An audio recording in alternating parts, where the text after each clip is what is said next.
Salut, salut les amis, on espère que vous allez bien.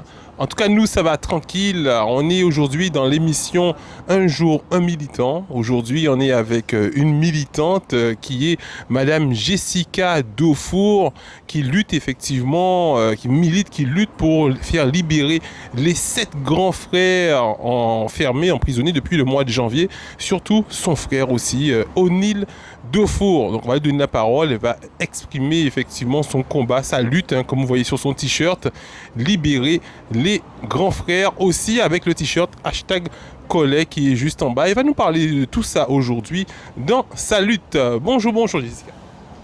Bonjour, bonjour tout le monde. Alors effectivement, je suis Jessica, sœur de naissance, on va dire, de O'Neill, Noël Daufour, mais sœur de 6 autres frères depuis le 17 janvier, où ils ont été arrêtés. Et depuis le 21 janvier où ils sont incarcérés, aujourd'hui, on parle de 152 jours d'incarcération. Aujourd'hui, mercredi. Donc 152 jours d'incarcération, 156 jours loin de leurs parents. Et c'est vrai que c'est pas évident. Alors militant, c'est vrai, hein, on en a déjà discuté. C'est vrai que j'ai du mal avec ce mot, puisque moi, je suis rentrée dans la danse avec la danse qu'on nous a imposée d'ailleurs, avec mon cœur de sœur. Mais c'est vrai que quand on y est finalement, ça décoince quelque chose en nous. On se dit, mais mince, non seulement on doit prendre en compte notre souffrance, mais on se rend compte qu'on n'est pas les seuls. Et c'est vrai que je suis depuis devenue plus sensible à la souffrance que subit mes alter ego, mes amis, ma famille, mais aussi cette nouvelle famille de ces gens qui sont en lutte. Donc on est vraiment, je suis vraiment dans une conscientisation qui fait que oui, bien sûr, je ne serai pas, je suis loin d'être la militante, combattante comme certaines que je respecte, que j'admire, comme toutes ces femmes qui sont sous le bic. Mais c'est vrai que ça a touché à une corde sensible que jusqu'à maintenant j'ignorais, j'ai l'impression, et c'est vrai que on est obligé, quand on est en lutte comme ça, d'avoir ce petit côté militant pour se faire entendre, parce qu'on a l'impression, sinon, si on n'a pas ce côté où on se bat, où on prend les armes médiatiques ou les armes de la parole, c'est vrai qu'on a l'impression qu'on n'est pas compris, on n'est pas entendu. Alors oui, si parce que je fais ça, ça veut dire que je suis militante, alors oui, je suis militante aujourd'hui. Alors oui, effectivement, militante, un combat que depuis plusieurs mois, depuis déjà 6 mois que tu te bats pour faire libérer les grands frères. Donc effectivement, on a parlé d'O'Neill, qu'on a vu, effectivement, on peut voir sur la page Facebook aussi. Vous avez une page Facebook, Les Grands Frères, sur Facebook. Donc est-ce que tu peux aussi nous parler des autres, pour les personnes qui n'ont peut-être pas vu, ce qui m'étonnerait un peu, parce qu'on a quand même beaucoup communiqué, mais peut-être cette vidéo va être partagée, et des gens qui ne les connaissent pas. Donc à part O'Neill, est-ce que tu peux donner les autres noms?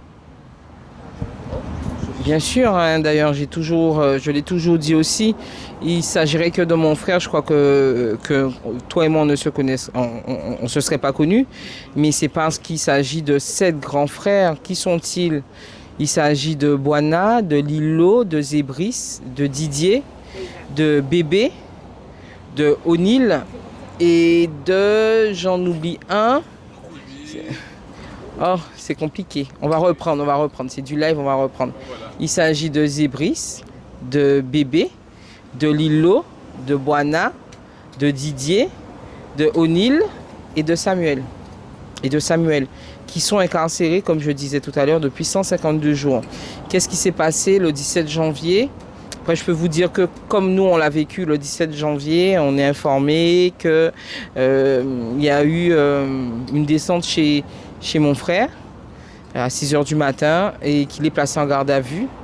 On apprend par la suite qu'il n'est pas tout seul, mais on ne sait pas forcément de qui il s'agit. Un grand silence autour de ça.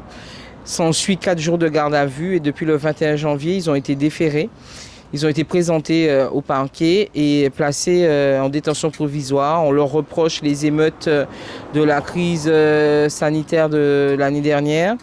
On leur reproche d'avoir agi en bande organisée pour demander, en gros, avec mes mots, de l'argent aux élus, d'avoir fait pression, d'avoir d'avoir tenté d'escroquer les fonds publics. Voilà comment on nous présente les choses. Ce que nous savons, c'est que ces 7 grands frères, depuis effectivement l'année dernière, fin d'année dernière, ils ont été approchés par les élus pour trouver effectivement une sortie heureuse de la crise que subissait la Guadeloupe, de ces barrages, de toutes ces émeutes, et ils voulaient trouver une solution. Ils avaient besoin d'avoir des acteurs sensibles à leur discours et capables de répéter leur discours à cette jeunesse, à ce peuple qui était en souffrance, qui est encore en souffrance d'ailleurs, pour mieux comprendre, pour une sortie de crise favorable. Donc ils ont été approchés comme ça, s'en est suivi plusieurs réunions avec les élus, hein. On peut les citer, il y a M. Courtois, M. Sapoti, M. Baptiste, M. Servat, M. Chalus, M. Losbar. Donc ils étaient nombreux, hein, à se mettre sur une table et discuter avec eux. On a eu l'impression que ça allait être positif, les garçons étaient confiants. Nous, un peu méfiants, on est toujours craintifs, hein. C'est vrai que par notre passé, enfin, en tout cas moi, hein, je peux parler de ça, j'ai toujours dit, ouais mon frère, méfie-toi quand même. C'est vrai que je n'ai rien contre les élus en tant qu'hommes, mais c'est vrai que notre histoire fait que il y a toujours un truc il y a quelque chose qui coince, quoi. Donc je lui ai dit, il m'a dit non mais t'inquiète pas, tout est filmé. Ils peuvent pas, comme il l'a dit, j'utilise ces mots, ils peuvent pas nous la mettre à l'envers. Tout est filmé, donc ils pourront rien faire, pas nous contrer de la mauvaise façon. Et puis le 17 janvier, on apprend que finalement, on avait raison en fait. Et donc on en est à là. C'est vrai que, et c'est ce qui m'embête, c'est que il n'y a pas un avocat qui dit que le dossier est vide. Ce sont 7 frères, c'est minimum 7 avocats. Mais des fois, ils en ont 2, ils en ont 3. Nous, on a bataillé pour qu'ils aient d'autres avocats pour les frères. Ah oui, chose importante, c'est que depuis, ils ont été arrêtés, 8 ont été arrêtés, 7 ont été incarcérés, mais depuis 4 ont été déportés loin de leur famille, dans des conditions inhumaines. Moi, je peux le dire, ça a été inhumain. Donc, on a des frais d'avocats supplémentaires. C'est un coût, je vous assure, un coût émotionnel, un coût social, un coût professionnel, un coût familial de fou, quoi. De fou. Et c'est vrai que, oui, s'il faut faire entendre la peine de ses parents, mes parents, les parents des autres frères, les parents de... Et je pense qu'eux, ils sont médiatisés, entre guillemets, mais il y en a plein d'autres, je suis sûre, qui sont en souffrance. Et si, parce qu'aujourd'hui, je prends la parole pour crier la souffrance de mes frères, mais aussi peut-être d'autres frères qui restent dans le silence et par le biais du média, comprendra aujourd'hui qu'il faut se faire connaître pour avancer ensemble, alors oui, encore une fois, oui, je suis militante. Forcément. Alors justement, en tant que combattante, militante, tu as mis aussi, enfin avec toutes les autres grandes sœurs, on va dire, parce que tu es aussi accompagnée de toutes les autres familles, hein, de ces personnes qui sont enfermées, de nos Guadeloupéens. Et on montrait effectivement en début d'émission le t-shirt Libérer les grands frères et aussi le t-shirt #Collet qui vous permettent effectivement, tu nous as parlé des avocats, des frais. On sait que c'est beaucoup de frais parce qu'il y en a qui sont déjà en métropole, qui ont été déportés et il faut se déplacer, il faut payer des avocats à distance et vous aussi, il faut que vous puissiez vous déplacer pour aller les voir. Donc comment vous est venue cette idée, les t-shirts? Alors c'est vrai que... nous sommes frères, nous sommes sœurs, compagnes, mamans de ces grands frères. Les garçons, ce sont des gens de très très orgueilleux, de très très fiers, de très très indépendants. Et c'est vrai qu'il était difficile pour nous d'aller, si vous voulez, quémander. Enfin, dès qu'on est dans la démarche d'aller demander de l'aide, pour nous, c'est quémander. Parce qu'on est fiers, parce qu'on a eu l'éducation qu'on a eue, évidemment. Mais c'est vrai que les 7 familles, quoi qu'on dise, on commence à être asphyxié financièrement. Et c'est vrai qu'il y a des choix, on est obligé de faire des choix, c'est compliqué. Des choix de vie, il y a les loyers à payer, les enfants continuent à aller à l'école. Les grands frères, c'est 26, 27 enfants. Donc sans un papa, tous les garçons travaillaient. Ils étaient insérés professionnellement, ils n'attendaient rien de ces réunions pour eux. Parce qu'ils étaient insérés professionnellement, donc aujourd'hui c'est un salaire en moins. Donc il faut s'organiser pour les grands frères déportés. C'est encore plus compliqué, puisqu'il faut partir les voir. Il faut financer la cantine. Et au-delà, ce que les gens ne savent pas, et c'est vrai que je ne l'ai jamais dit, parce qu'ils ont enfin la possibilité pour certains, pas tous, hein, de communiquer avec leur famille en utilisant une cabine téléphonique. Sauf que quand vous appelez, ils appellent en Guadeloupe, c'est comme si considéré comme un appel à l'étranger. Je sais que pour certains, moi je suis pour notre part, quand on veut garder le lien, ça peut aller des fois jusqu'à 1 000 € de téléphone par mois. Ah ouais. Parce qu'on ne le savait pas. Parce qu'ils appellent, parce qu'ils ont envie. Sauf que c'est quand on, à l'époque, tu sais, quand on utilisait une cabine téléphonique, tu prenais ta cabine quand tu appelais en France ou vice-versa quand en métropole, ça débite beaucoup plus vite. Eh ben, c'est le même système. D'accord. C'est le même système. Donc, est-ce qu'on les prive de ce seul lien de communication puisqu'on est loin? On est en juillet, on ne se voile pas la face, vous connaissez les prix des billets. Actuellement, on veut aller les voir, il faut compter minimum 800 €. Ça aurait été simple s'ils étaient à Paris, mais il y en a un à Beauvais, il y en a un à Marseille, du côté d'Aix-en-Provence, il y en a un du côté de Lyon. Donc c'est encore une énième difficulté. C'est compliqué, donc il fallait trouver une façon, en tout cas dans un premier temps, pour aider les familles des frères déportés, parce qu'il fallait prendre un avocat là-bas, puisque avoir son avocat ici c'est bien, mais pour qu'il puisse aller le voir, il faut payer le billet. Il faut payer peut-être aussi l'hébergement.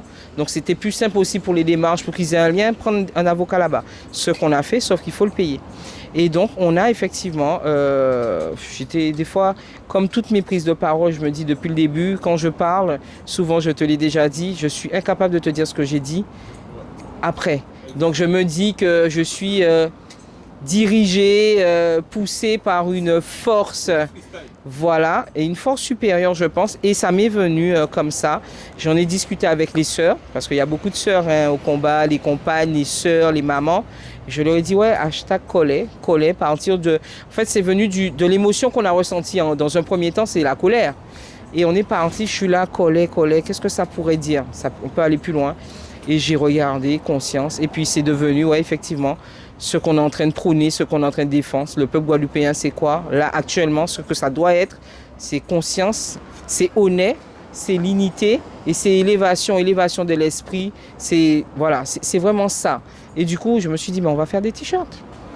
J'en ai parlé aux filles, on dit, ouais, on fait des t-shirts et on voit comment ça ramène des sous. Alors oui, c'est pas des millions. Mais c'est Graine Diri qui a fait ça Diri et ça commence à aider parce qu'on partage, parce qu'on échange sur médias, parce que les gens se déplacent et puis on va y arriver, on y croit, donc on avance. Alors justement, financièrement, ça vous ramène un petit peu, mais on voit que vous êtes effectivement, vous vous rendez disponible pour faire passer l'information, donc ça vous prend du temps aussi. Comme aujourd'hui, effectivement, ça fait un moment qu'on est ensemble, qu'on discute, on fait la vidéo, on va discuter. Ça te prend du temps quand même. Est-ce que professionnellement, ta vie professionnelle n'en pâtit pas de tout ça? Comment ça se passe professionnellement pour toi? Tu m'as piégé là parce que tu sais bien que j'aime pas parler de moi et tout. Je pense que l'enfant guadeloupéen, le guadeloupéen, on a cette différence. Je ne veux pas les critiquer, je critique pas les autres peuples. Mais famille, c'est famille quoi. Et pour famille, nous allons mettre toute bite de côté. Et c'est vrai que ma famille en pâtit, ma famille autour de mes enfants. C'est vrai que la vie a changé, c'est différent. Mais encore ce matin, on me disait, oui, prends le temps pour toi, prends le temps pour tes enfants, prends le temps pour te poser. Mais je ne sais pas faire autrement, en fait. Quand on a une maman comme la plupart des grands frères ont, quand on a des papas comme on a le père du Ménil, qui se bat, qui s'est battu dès le départ pour son peuple à sa manière en métropole. Et quand il est revenu, on ne va pas redire ce qu'il fait, mais il est incroyable ce monsieur. Quand tu as des parents qui se sont battus pour leur famille, je ne peux pas faire semblant. Et comme je ne fais pas dans la demi-mesure, je priorise peut-être pas de la bonne façon aux yeux de certains, mais ma priorité, elle est ce qu'elle est aujourd'hui. Je suis désolé face à vous qui ne comprenez pas, parce que je sais qu'il y en a beaucoup qui ne comprennent pas, mais je ne sais pas faire autrement. Ça veut dire que oui, j'aurais aimé être apprêté autrement. Je ne vais pas vous mentir. Des fois, ce matin, j'ai dit j'en ai marre de cette deuxième peau, les grands frères, j'aimerais sortir de ça. Mais après, je me dis, mais c'est la seule façon qu'on a de crier en fait notre souffrance, notre désespoir des fois, même si c'est un sentiment qu'on n'accepte pas. C'est la seule façon qu'on a de montrer, ils sont là avec nous aussi d'une certaine façon et qu'on ne va rien lâcher. Donc Donc oui, c'est compliqué. Oui, moi, dans ce que je fais, ben, je refuse certaines commandes. Je ne fais pas de publicité. J'ai mis un peu en stand-by.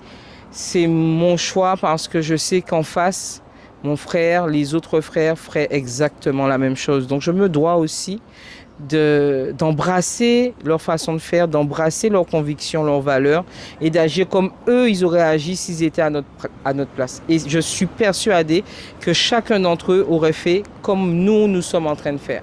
Exactement pareil. C'est compliqué et je l'ai fait. Je me suis excusé d'ailleurs ici. En face de mes enfants, de mon compagnon. Oui, c'est difficile. Oui, on est fâché, on arrive, on n'est pas de bonne humeur, on n'a pas envie de parler. On se réveille, on a le cœur gros comme ça, mais on veut pas, on veut rester solide et tout. Donc, on veut pas l'admettre et ça gonfle, ça gonfle, ça gonfle et des fois ça pète et ils sont les premiers à en pâtir. Mais encore une fois, je ne sais pas faire autrement. Je suis désolée et je pense, je dois admettre et je dois le dire que tant qu'ils ne seront pas là les 7, je ne parle pas que de mon frère. Je veux qu'ils soient tous là les 7, ça sera comme ça quoi. Parce que je ne fais pas dans la demi-mesure. Les parents qu'on a rencontrés qui sont extraordinaires, qui sont du coup aussi militants, puisque je suis là, mais c'est leur voix que je porte. On est finalement aussi, par la force des choses, tous et toutes militants. Et on ne sait pas faire autrement, donc... on va rester comme ça, hein, je pense, hein, tant qu'ils ne sont pas là. Et puis peut-être que quand ils viendront, ils nous diront « Ouais, t'aurais pas dû. » Et là, je serai là pour dire « Mais toi, t'aurais fait quoi ?» Parce qu'au fond, ils auraient fait pareil, quoi. Alors, est-ce que tu auras un message à lancer pour toutes les personnes qui traversent des difficultés? Parce que c'est vrai que, comme je l'ai déjà dit dans certaines vidéos avec toi, tu mènes un combat où tu communiques, tu donnes la situation de comment ils sont, est-ce que maintenant ils peuvent parler ils peuvent vous parler au téléphone, ils sont restés longtemps sans pouvoir communiquer avec leur famille, avec vous, donc c'est encore plus difficile, et pourtant vous en parliez librement, facilement, pour que la population puisse savoir le genre de souffrance qu'un parent peut vivre à ce moment-là, mais il y en a qui ne parlent pas et qui restent dans le silence.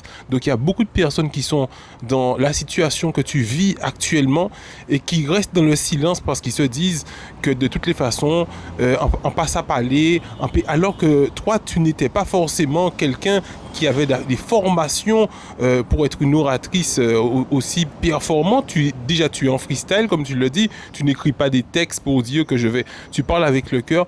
Qu'est-ce que tu pourras leur dire pour franchir le cap, pour que nous, on puisse savoir au niveau de la Guadeloupe, au niveau de la diaspora, au niveau du peuple même, pour savoir ce genre d'injustice apparemment qui n'est pas effectivement nouveau, hein, c'est quelque chose que beaucoup de personnes ont déjà vécu mais qui ne parlent pas.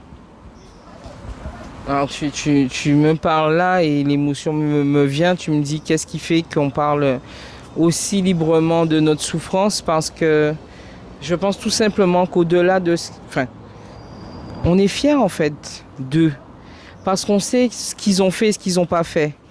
Et ils sont tombés, entre guillemets, parce qu'ils ont embrassé la cause du peuple. Donc, même si on souffre, au fond, je lui dirai jamais, il me connaît, je lui fais jamais de compliments à mon frère.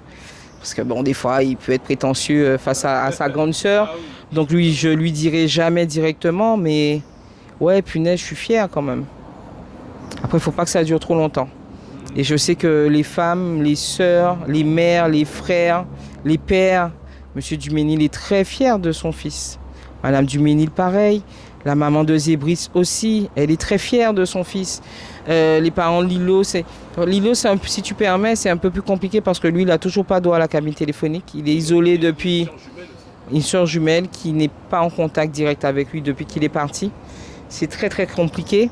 Donc, pour parler de parler au peuple, c'est bien qu'on soit là. C'est vrai qu'au départ, je dois l'admettre, je rechignais à venir ici parce que j'estimais qu'on devait m'y inviter parce que c'était pas notre place, parce qu'ils menaient leur combat et tout, et que c'était le lieu de leur combat. Mais effectivement, ma vision a changé.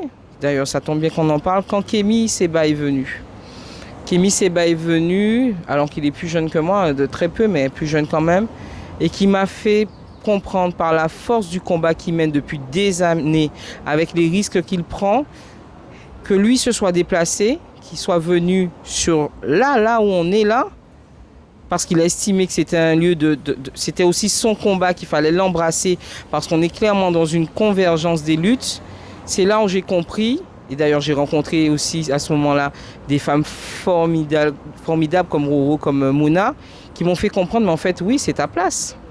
C'est ta place parce que le combat des grands frères, c'est aussi le combat des soignants. Parce qu'en fait, quand ils ont pris la parole, c'est le premier, c'est le déclencheur, c'était le pass sanitaire qui a mis en lumière ce problème de pass sanitaire pour travailler. Ce sont les soignants. Donc, c'est un maillon de la même chaîne de lutte, quoi. Et Kémy m'a fait comprendre ça en très peu de mots d'ailleurs.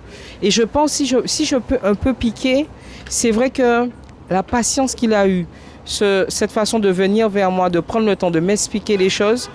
Si je dois reprocher quelque chose à nos grands, les grands, même si je suis là, je ne veux pas les vexer, mais les grands du syndicat, prenez le temps peut-être d'expliquer, pas forcément avec la casquette de syndicat, mais prendre le temps d'expliquer à certains jeunes qui sont un peu rebelles, leur dire non, écoute-moi, prends le temps de m'écouter, un peu plus de communication. Et c'est vrai que c'est cette communication qu'il a eue avec nous qui nous a fait comprendre que le combat des soignants, c'était le nôtre.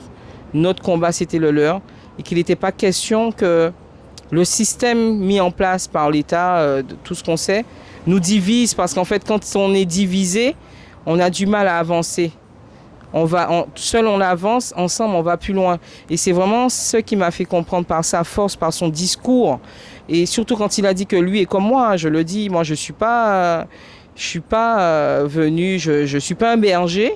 Et lui aussi nous l'a dit, il n'est pas vu, il ne va pas mener les luttes à notre place. Il faut qu'on prenne en compte notre peuple, notre pays, parce que c'est vrai, ici on dit ouais c'est Guadeloupe en nous, c'est pays en nous, mais c'est d'être avec ceux qui luttent, d'être en lutte avec eux, de venir les soutenir. Ça aussi c'est être guadeloupéen, c'est prendre conscience de son peuple. Et c'est ce qui m'a fait comprendre. Lui, venant de la terre mère d'Afrique, se déplaçant pour venir nous soutenir alors qu'il n'était pas obligé, ça a pris tout son sens en moi. Et c'est vrai que même si j'avoue que je suis fatiguée, que je n'arrive pas à venir aussi régulièrement, mais je n'ai plus de gêne à venir ici parce que je sais qu'il y a des gens qui souffrent comme nous, qui galèrent comme nous aujourd'hui et que je dois aussi prendre en compte leur souffrance comme eux aussi, ils prennent en compte la nôtre. Donc c'est vrai que, et pour revenir à ta question, beaucoup de jeunes, beaucoup de parents sont en souffrance. Je pense que ça revient à ce que je dis. Il ne faut pas s'isoler. Il ne faut pas s'isoler et moi je suis très ouverte à cela. C'est vrai qu'il y en a beaucoup parmi nous, parmi les sœurs, même si elles rechignent, même si je sais qu'elles parlent quand elles décident de prendre la parole, elles y vont aussi. Mais c'est vrai que c'est moins simple et il y en a pour qui c'est encore plus difficile. Venez nous voir, vous avez un super média face à vous qui est très très ouvert. Même si vous ne savez pas venir à nous directement, il va nous relayer l'information. Et c'est vrai qu'il n'est pas question qu'on laisse quelqu'un aujourd'hui en souffrance. Surtout quand on comprend que c'est notre souffrance aussi. Donc, passez par Média 97+. Il y a la page Instagram, la page Facebook, les grands frères.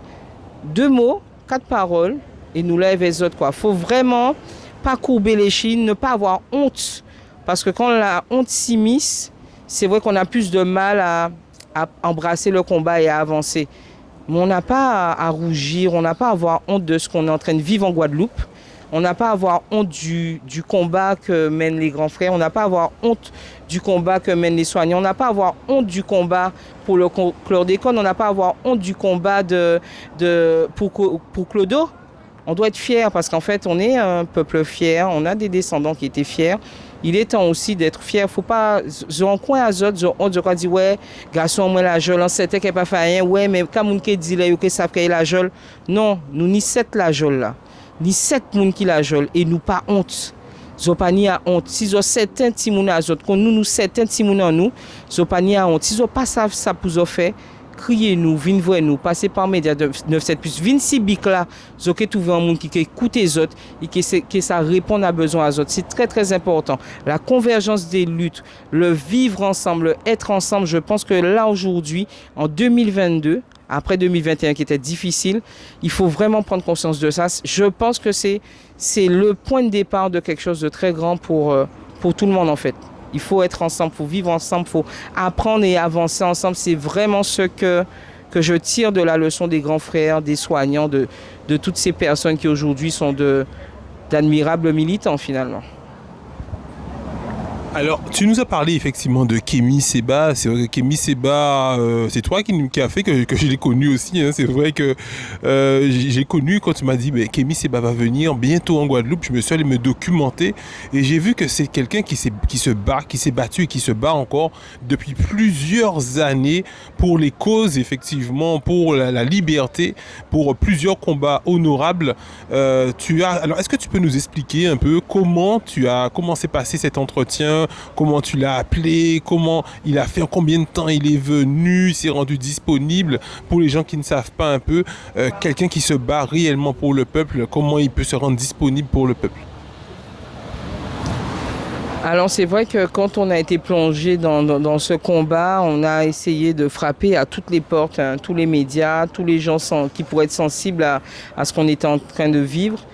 Et alors, est-ce que c'est par la grâce ou est-ce que parce que c'est un homme sensible? Je crois beaucoup en ces deux choses. Il a suffi d'un message. J'ai envoyé un message sur Instagram à Kémy. Karine, la sœur de Boana, a fait la même chose en métropole. Et il a répondu de suite, en fait. Il a répondu de suite. On lui a envoyé, si tu veux, le lien sur l'interview des avocats qui parlaient de son livre qu'on avait retrouvé chez O'Neill et qui avait été mis sous scellé. Et il a partagé ça tout de suite. On lui a envoyé, il a partagé. Et je lui ai mis un message. Je suis la sœur d'un des grands frères. Et c'est horrible. Et il m'a envoyé un message tout de suite. Et il m'a dit, j'ai entendu, mon bras droit va te contacter. Il a fait la même chose avec Karine en métropole. Et dans le soir même, on avait un appel, plus d'1 heure, hein, avec chacune d'entre nous. Hein, elle est en métropole. Et il nous a dit, on arrive. Ça n'a pas pris 2 jours hein, pour nous dire on arrive. On va venir en Guadeloupe. Ils étaient là et c'est vrai que je ne connaissais pas hein, l'homme aussi. Hein, je suis un peu de près ou de loin. Le fait aussi qu'on ait pris ces livres chez mon frère, ça m'a poussé à aller plus loin dans mes recherches. J'appréhendais. Je ne vais pas mentir, il le sait, j'appréhendais parce que c'est vrai que c'est quelqu'un qui est des fois dépeint comme quelqu'un de dur. Et pas du tout. Le gars, c'est une force incroyable, tranquille, mais qui prend le temps. Il est arrivé le soir, il est arrivé lundi soir, il était épuisé, il était 20h en Guadeloupe. Il a pris le temps, on est resté près de 2 heures avec lui à discuter, si bien qu'il y avait même des syndicalistes ou des organisations qui voulaient le voir. Il leur a dit non, parce que moi j'ai dit que je voulais voir les parents avant. Ils vont attendre parce que ce que vous me dites là c'est important. Le lendemain il avait la conférence de presse. On m'a appelé. Il m'a demandé Jessica, tu veux qui sur la table de conférence de presse? Je lui ai dit mais on n'en sait rien. C'était ta conférence. Il m'a dit non mais je suis venu pour les grands frères. Donc votre mot est important. Et c'est ça qui nous a plu, c'est qui nous a pris en compte. Et nous a fait comprendre qu'on était ensemble, que notre voix comptait autant que la sienne. À son meeting, pareil, on était en première ligne. Et à aucun moment, il nous a fait sentir inférieurs à lui dans la lutte. Et la lutte avec un grand L de tout le peuple noir. Il nous a vus comme on était un peu ses égaux à ce moment-là et... ouais, on était fiers aussi. Et puis voir les gens qui le reconnaissaient et tout, puisque nous, c'est vrai qu'on est dans notre monde. Et on s'est dit, ah ouais, on a fait quelque chose quand même. Ouais, on était fiers un petit peu quand même à ce moment-là. On était fiers. Et encore une fois, pour dire, ouais, on arrive à faire de grandes choses comme les garçons, en fait. Donc à ce moment-là, on était fiers. Vraiment. Alors, plusieurs semaines maintenant après son départ, plusieurs semaines, quelles sont les retombées en fait que vous avez pu avoir? On sait qu'effectivement Kémy Séba il a mené beaucoup de combats, mais c'est aussi un ancien chroniqueur dans 2 télés d'Afrique. Donc c'est quelqu'un qui effectivement qui a un discours facile.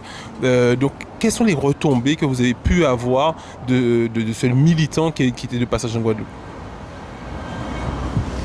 Alors c'est vrai que déjà il a partagé le combat à l'échelle internationale, hein, forcément. C'est vrai qu'on a du mal à faire entendre notre voix des fois d'ici, mais c'est vrai qu'il a porté vraiment à l'échelle internationale auprès de nos frères notre combat. Et puis on a absorbé aussi sa volonté, sa ça a presque à faire entendre la voix du peuple. Et ça, on s'est nourri vraiment de ça. Comme j'ai dit, s'il n'était pas passé, je ne serais pas là assise en face de toi sur le bic, hein, faut pas se mentir. Et on s'est vraiment nourri de son discours parce que... Et ce que j'ai apprécié avec lui, c'est qu'il te dit une vérité, mais il te dit qu'au fond, il te l'a dit, mais tu la sais en fait. C'est que tu ne veux pas être conscient et son discours est abordable. Il ne te prend pas de haut, il te fait juste comprendre que ce qu'il est en train de faire, toi aussi tu peux le faire. Que ce qu'il est en train de dire, toi aussi tu peux le dire. Tu n'es juste pas conscient de tes capacités. Tu n'es juste pas conscient de ce que tu peux faire. Et c'est ça que j'ai apprécié avec lui. C'est qu'il nous a fait comprendre en douceur, que ce soit nous, que ce soit les militants ici, les syndicalistes et tous les gens qu'il a pu croiser, qu'il faut arrêter de fonctionner chacun de son côté. Parce que nous sommes tous issus du même peuple et nous sommes ensemble. Et si nous sommes divisés face à l'ennemi, entre guillemets, on n'est pas crédible. Alors que si on se met ensemble, on a une force incroyable face à tout le monde. On est déjà, et puis il a dit, il faut le dire aussi, il a dit qu'on est un exemple. Nous, Guadeloupéens, les soignants surtout, c'est un exemple. Ce qu'ils sont en train de faire là, il a jamais vu face à l'État français. Des gens qui restent, ça fait presque 9 mois là, qui sont sans salaire et ils ne lâchent rien. Il a dit qu'il est fier de nous. Donc c'était important aussi, je pense que des gens d'ici, parce qu'au fond, il ne faut pas se voir la face, hein, je parle au peuple. Quand je viens sur le BIC et que je vois qu'il n'y a que 35, 40, 50 personnes, ça me fait de la peine. Parce que si yo là, yo mais c'est bah, tout le monde, hein. C'est pour l'hôpital là, mais l'hôpital là, c'est bah, tout le monde. Donc quand je vois que le peuple ne s'intéresse pas comme il faudrait, je ne dis pas qu'il ne s'intéresse pas, mais comme il faudrait, qu'il arrête de croire que son combat s'arrête au devant de sa porte et que ce qui se passe là, c'est important, ben peut-être que les choses bougeront. Et quand j'ai vu que lui, il a embrassé tout ça, qu'il était là avec nous, qu'il nous a fait comprendre que ce qu'on faisait, c'était beau, j'étais aussi content pour eux. Parce que je pense qu'ils n'ont pas je ne dis pas qu'ils n'ont pas le soutien, je pèse mes mots. Mais ils sont quand même pas assez soutenus, il faut le dire, c'est la vérité. C'est libre, c'est la vérité. Ils ne peuvent pas être là, soignants, à venir là. Vous me voyez? Il fait chaud, Timal. Ils sont là tous les jours. Soleil qui a pété. Il n'y a pas qu'à voir Timoun. Le soleil un peu pour que les gens puissent voir. On est sur le... Ah ouais. On est à côté, juste à côté d'une route. Voilà, avec le bruit, avec la poussière, la brume en ce moment, la brume de sable, c'est insupportable. On est sous une toile, ça tape. Ils sont là. Tous les jours, ils sont là. J'ai vu une dame à côté, elle est venue, son petit plat, ou quand voit ses mangots, yoni, ses bananes, c'est un partage. Ils sont là. Donc c'est pas normal. Et en plus le samedi, yo kay marché. Ça veut dire que même le jour, le week-end, le jour où on est censé se reposer, yo combat, yo la là. Au détriment de la vie de famille à laquelle on aspire tous. Au détriment des enfants, des compagnons et du reste de la famille. Au détriment de son foyer. Donc c'est pas normal que ça soit qu'une poignée de personnes. C'est pas normal. Et c'est vrai que Kémy l'a fait. Si lui il se déplace, les gars, nous tous censés déplacer. Nous, on parle des autres devines tous les jours. Nous parlons des autres ça. Mais quand il y a des appels, quand il y a des bics, et en plus il y a des choses formidables qui se passent ici. Hein. Au-delà de la lutte, il y a des choses le soir qui, moi j'ai trouvé ça beau. Il y avait Canida l'autre jour. On revient encore sur ce que je disais. Le vivre ensemble, le mieux vivre ensemble, c'est fédérateur. Et si nous avons déplacé pour Carnaval, on n'a pas rien contre Carnaval, mais si nous avons déplacé hier soir, et vous savez, je suis allé au truc de Vigében, là, au concert de Vigében. Fait d'ailleurs, je salue la population qui s'est déplacée, mais elle était en nombre. Hein. Je salue le fait que ça soit passé sans aucun incident. Mais on était nombreux. Nous étions en paquette là. Hein. On était nombreux. Et c'était au Gosier, c'était pas à Pointe-à-Pitre. J'ai du mal à comprendre qu'on arrive encore à se déplacer pour ça, pour le Bréné et pas pour l'avenir du peuple guadeloupéen. Ça, j'ai du mal avec ça, vraiment. C'est vrai que je te rejoins effectivement sur cette analyse. Je vais d'abord effectivement remercier aussi Monsieur Seba parce que c'est vrai que durant les 4 jours qu'il est venu, j'étais avec lui depuis le lendemain de son arrivée jusqu'au départ et c'est vrai qu'il nous a quand même amené beaucoup de followers. En ces 4 jours, on a eu plus de 2000 personnes qui se sont abonnées sur notre page parce qu'il a pris le temps aussi de discuter avec nous de tout ça. Donc merci à lui aussi parce qu'effectivement c'est quelqu'un qui est très médiatisé, donc il a amené une bonne lumière au niveau du média, on le reconnaît aussi. Et pour parler de hier soir, alors, la question que je me pose, c'est que est-ce que c'est pas justement un projet politique parce que le simple fait d'investir pour que les gens puissent venir oublier en fait la souffrance, parce que nous on n'y est pas allé, on est resté ici sur le bic de résistance, parce que ça permet d'oublier qu'en fait il y a plus de 400 personnes qui sont sans salaire depuis 7-8 mois, ça permet d'oublier qu'il y a 7 grands frères qui sont enfermés depuis plus de 6 mois. Ça permet d'oublier effectivement le problème des chlordécone. Donc c'est vrai qu'on ne peut pas toujours penser au problème, mais est-ce que c'est pas une façon d'endormir la population en leur faisant comprendre que tout va bien? C'est une façon de leur dire, regardez, on fait la fête, tout va bien, votez pour moi. Nous, on a senti que c'était surtout quelque chose de politique, alors que cet argent, effectivement, aurait pu permettre d'aider, effectivement, les personnes qui sont en difficulté. Je ne dis pas qu'il ne faut pas faire la fête de la musique, mais peut-être à moindre coût. Est-ce que tu as ce ressenti de voir, ils auraient dû peut-être réduire sur ça et aider, effectivement, les familles qui sont aussi très en détresse pour équilibrer un peu le système? Alors, c'est vrai, moi j'y suis allée parce que j'ai 3 enfants, hein, j'ai 2 adolescentes qui, tu les as déjà vues avec moi, qui sont là en permanence, qui portent la peau comme moi, libérer les grands frères ou #Collet. Et je voulais pas y aller, je vais pas mentir, je voulais pas y aller. Mais je me suis dit non, je peux pas les priver, elles, d'aller décompresser à un moment donné et tout. Après, c'est vrai que c'était quelque chose de gratuit. Je te rejoins dans l'analyse, mais avant ça, parce qu'il y a quelque chose qui est passé à la trappe, on n'en a pas parlé. Les organisateurs d'événements ont vu le préfet la semaine dernière pour parler de leurs difficultés actuellement à organiser des soirées parce que la sécurité n'était pas assurée, parce qu'il n'y avait pas suffisamment de rondes de police, parce qu'il n'y avait pas assez de contrôle autour de ces événements. Il n'y a pas 10 000 lieux aujourd'hui en Guadeloupe pour aller en soirée. Il suffit d'aller à Montverguin ou à Bas-du-Fort ou à la Marina. Et ils regrettaient ce manque de contrôle, de passage, de vigilance, de prévention par rapport à la police et qui demandaient un soutien. Donc ils souffrent. Et hier, c'est vrai que je suis arrivée. Vous imaginez pas le nombre de camions de police qui sont venus. Donc déjà de 1. Le nombre de personnes qui travaillaient sur l'événement. Et c'est vrai que je me suis dit, mais si on mettait la moitié effectivement de ce qu'on investit là, peut-être qu'on aurait pu, parce que oui, c'est le monde de la nuit, hein, l'événement. Mais il y a du monde qui bosse. Et du monde qui ne peut plus bosser là non plus. Parce qu'au-delà de la crise sanitaire, pas sanitaire, etc., avec la masse de violence qui est en train de s'élever, qui est en train de se réveiller parce que les grands frères ne sont pas là, parce que quand les grands frères, je tiens à le dire, étaient là, ça ne se passait pas comme ça. D'ailleurs, ils l'ont souligné au préfet, ils l'ont dit, et le préfet n'a rien voulu entendre, bref. Surtout à Mimao, c'était différent. Donc, et les gars, ce monde de la nuit, ils souffrent aussi. C'est des serveuses qui partent à travail, c'est des DJ qui partent à travail, et on va aller loin dans la chaîne. Qui dit pas d'événement? Ça veut dire que nos grandes surfaces guadeloupéennes, hein, j'entends, souffrent aussi, puisqu'il n'y a pas qu'à acheter boissons. Et c'est vraiment une grande chaîne qui est en train de se jouer. Et donc, effectivement, quand j'ai vu le dispositif, ceci dit, c'était très bien parce qu'il n'y a pas eu d'incident. Et je salue, hein, mais bon, avec autant de policiers, c'était pas étonnant qu'il n'y ait pas. Il y avait des portiques de sécurité. En plus du portique de sécurité, il y avait une fouille. Donc, si vous devez rentrer en bitin, il faut vraiment t'élever bonnet. Donc, tout a été fait pour que ça se passe bien.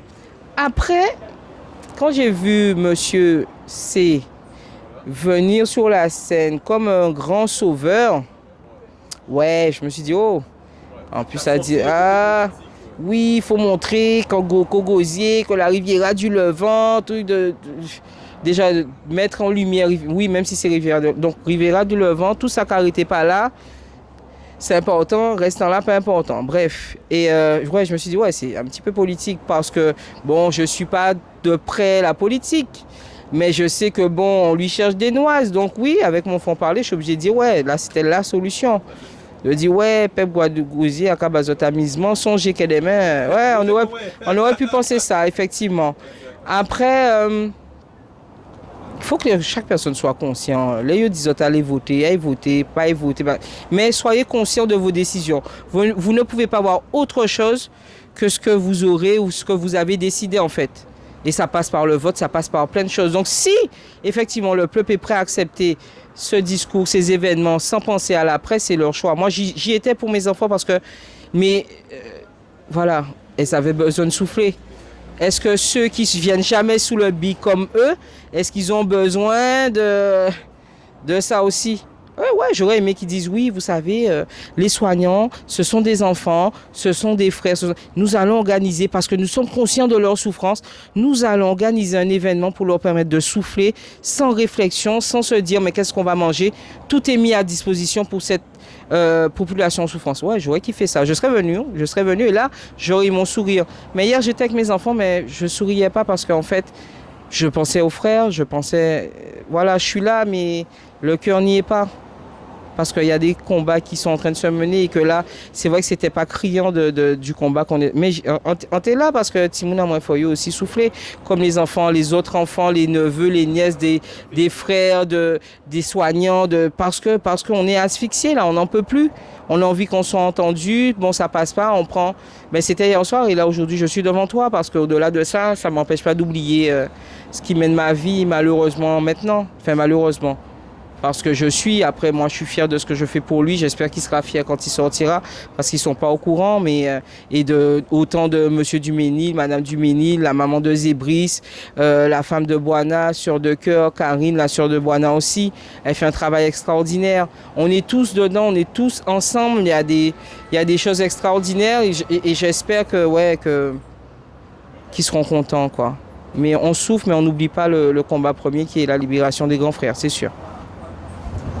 Alors justement, pour revenir sur notre ami O'Neill, donc maintenant il peut communiquer avec vous, comment il se sent? Parce qu'on se dit, mais il est enfermé de façon que, bon, nous, avec les informations qu'on a, on est obligé de penser qu'il est enfermé de façon injuste. Donc être enfermé parce qu'on a tué quelqu'un, parce qu'on a braqué quelqu'un, et j'ai presque envie de dire, on va devoir aussi en parler aussi de l'affaire Clodo, parce qu'il y a des policiers quand même qui ont quand même tué, qui ont quand même, on peut dire c'est presque un assassinat de Claude Jean-Pierre et qui sont toujours en liberté. Et eux, les grands frères, ils ont tué personne. Donc comment il se sent dans sa tête? Comment il se sent, O'Neill, surtout que tu as communication avec lui, face à cette injustice, de sentir qu'il ne peut même pas se défendre juridiquement en étant chez lui avec sa famille? On l'enferme carrément alors que, pour des faits supposés qu'il aurait peut-être voulu amener dans un futur, il aurait dit qu'ils auraient essayé, tenté d'arrêter un avion, de venir et tout. Des choses qui... Comment il se sent dans sa tête? Alors forcément, moi, j'ai pas de lien direct avec lui, puisque quand tu es à la cabine, tu peux pas mettre 10 000 numéros. Donc on priorise encore une fois. Donc c'est ma mère, c'est sa compagne. Donc forcément, c'est toujours par l'intermédiaire de membres de ma famille que j'ai de ces nouvelles. Après, mon frère, c'est quelqu'un qui... tout va toujours bien. Ça veut dire que nous, parents de lui, on ne le verra jamais pleurer. Jamais se plaindre, il ne se plaint pas. Par contre, une chose est sûre, c'est qu'il est droit dans ses bottes parce qu'il sait qu'il n'a rien fait. Et c'est pour ça, depuis le départ, on le dit, tous les frères qu'on a croisés, qui sont rentrés dans nos vies, on a la même éducation qui fait qu'ils n'auraient jamais accepté qu'on se mette autant en lumière s'ils avaient quelque chose à se reprocher. C'est-à-dire que dès qu'il aurait pu nous parler, il nous aurait dit stop. Or, ce n'est pas le cas. Ça, c'est une chose. La deuxième chose, c'est que lui, il ne se plaint pas. Il faut savoir que quand il est venu, parce que oui, hein, ils le savent, oui, il est venu soutenir en novembre. Il était sur le BIC. Il était venu.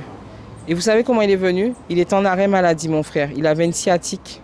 Il avait plus qu'une sciatique, je crois, puisqu'il devait normalement se faire opérer. Donc, il traînait de la jambe. Il était sous la maline. Et il était là. Et je suis sûr que personne n'a vu qu'il était en souffrance. Le soir, il n'était pas bien chez lui. Il était en séance de kiné. Quand vous ne le voyez pas là, c'est qu'il était au kiné. Il souffrait déjà. Mais ce n'est pas quelqu'un qui se plaint. Il ne s'est jamais plaint. De par notre histoire, on a appris à ne pas se plaindre en fait. Et c'est pas maintenant qu'il va commencer. Donc lui, il va bien, il est sûr de lui, il est sûr des frères et il sait qu'il sortira. Après, il est conscient, hein, dès le départ, quand ma mère l'a vu le jour de l'appel, ou non, le 21 janvier, quand il l'a vu, il a dit « Maman, je sais que je vais y aller, c'est politique. Donc, je sais que je ne vais pas rentrer. » Donc, à partir du moment où lui, il a pris conscience de ça, oui, évidemment, pour nous, parents, comme pour les autres frères, c'est dur à accepter. Mais c'est pour ça aussi, je crois qu'on reste debout, qu'on se dit qu'il ne faut pas flancher, parce que lui, 152 jours sans voir ses enfants, comme Boana, comme Bébé, comme Didier, comme Samuel, c'est compliqué. Hein? Et eux, ils acceptent. Pourquoi nous, on ne peut pas flancher derrière ça. Mais lui, c'est quelqu'un de très fier. Donc même si ça ne va pas, Il est fort. il est très fort. Même si ça ne va pas, il ne te dirait pas que ça ne va pas. Mais au-delà de ça, oui, mon frère est très très fort. Il est très très fort. Il n'a pas la langue dans sa poche. Quand il sait qu'il a raison, il se bat bec et ongle. Et je peux vous assurer, et j'espère ne pas prendre de risques, mais je vais le dire quand même. Alors peut-être que quand il sortira, il n'ira pas sur les bics, parce qu'il n'est pas, hein, il n'est pas dupe. Hein. Mais est-ce que c'est un artiste avant tout? Est-ce que ça va modifier sa façon d'écrire? Est-ce qu'il va taire son inspiration pour crier la souffrance de son peuple à l'écrit? Ne serait-ce qu'à l'écrit, je ne pense pas. Les choses qu'il a à dire, il n'ira peut-être pas au combat parce qu'il ne va pas encore risquer d'être privé de ses enfants, de sa famille, mais il le fera autrement. Donc il prendra sa plume, il prendra son mic et il dira ce qu'il a à dire parce qu'au fond de lui, quand il a raison, il a raison. Et lui, il est tellement têtu, ça ne date pas de dire. Depuis petit, quand il a raison, il a raison. Tu ne pourras pas... au Pépé fait passer raison à Ipouto. Et il va se battre avec ça. Et je pense que vraiment, après avoir rencontré les parents, les garçons, je ne les connaissais pas, on a tous eu la même éducation. Donc je sais qu'ils sont tous dans le même état d'esprit. Donc ça va être compliqué derrière de faiblir quand on a ils ne vont pas aimer que je mais ce sont des soldats. Ce sont des soldats d'intelligence, de conscience, d'élévation. Ce sont des soldats, oui. Et non, il va bien. De toute façon, quand tu demandes, ça va. Quand je demande qu'est-ce qu'il a dit ça va. Donc ça va.